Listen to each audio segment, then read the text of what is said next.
Hi, I'm Alisdair Hogarth. I'm a Linn artist.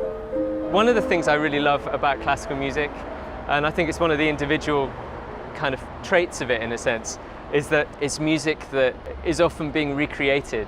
And when you're recording or performing, actually, you're often recreating a piece.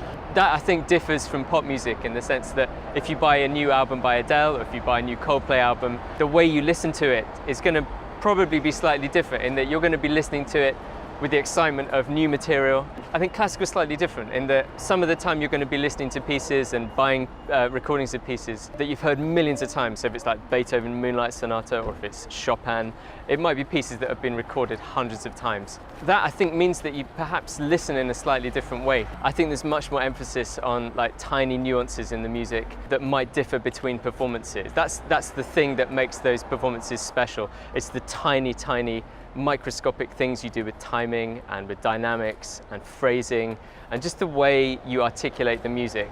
And it could be such a subtle split-second difference that makes the difference between one phrase sounding better on one recording than on another.